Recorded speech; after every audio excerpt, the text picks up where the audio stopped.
ಎಲ್ರಿಗೂ ನಮಸ್ಕಾರ. ನಾನು ನಿಮ್ಮ ಸ್ವಾತಿ. ನಾವಿವತ್ತು ಕಾಂಕ್ರೀಟ್ ನ ಸ್ಟ್ರೆಂತ್ ತಿಳ್ಕೊಳ್ಳಕ್ಕೆ NDT ಟೆಸ್ಟ್ ಮಾಡ್ತಿದೀವಿ. NDT ಅಂದ್ರೆ ನಾನ್ ಡಿಸ್ಟ್ರಕ್ಟಿವ್ ಟೆಸ್ಟ್ ಅಂತ. ಈ ಟೆಸ್ಟ್ ಅನ್ನ ಮಾಡಕ್ಕೆ ರೀಬೌಂಡ್ ಹ್ಯಾಮರ್ ಇನ್ಸ್ಟ್ರೂಮೆಂಟ್ ನ ಯೂಸ್ ಮಾಡ್ತೇವೆ. ಮೊದಲಿಗೆ ಗ್ರೈಂಡಿಂಗ್ ಸ್ಟೋನ್ ಯೂಸ್ ಮಾಡಿ ಸ್ಟ್ರೆಂತ್ ತಿಳ್ಕೋಬೇಕಾದ ಕಾಂಕ್ರೀಟ್ ಸರ್ಫೇಸ್ ಅನ್ನ ಕ್ಲೀನ್ ಮಾಡ್ಕೋಬೇಕು. ಅದಾದ ನಂತರ ಕಾಲಮ್ ನ ಎಡ್ಜಸ್ ಬಿಟ್ಟು ಸೆಂಟರ್ ಅಲ್ಲಿ 25 mm ಸ್ಪೇಸಿಂಗ್ ಇರೋ 9 ಬಾಕ್ಸಸ್ ನ ಡ್ರಾ ಮಾಡಿ ಬಾಕ್ಸಿನ ಸೆಂಟರ್ ಮಾರ್ಕ್ ಮಾಡೋ ಮುಂಚೆ ಇನ್ನೊಮ್ಮೆ ಸರ್ಫೇಸ್ ನ ಕ್ಲೀನ್ ಮಾಡ್ಕೋಬೇಕು.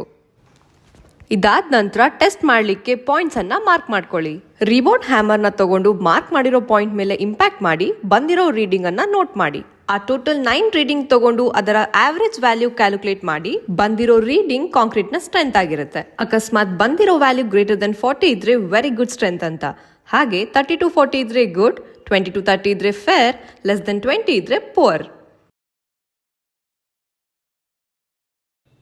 ಸೊ ಇದೇ ರೀತಿ ಇನ್ಫಾರ್ಮೇಟಿವ್ ವಿಡಿಯೋಸಿಗಾಗಿ ಫಾಲೋ ಮಾಡಿ. ಹಾಗೆ ಇಂಟರ್ನ್ಶಿಪ್ ಕ್ಲಾಸಸ್ಗಾಗಿ DM ಮಾಡಿ. Thank you.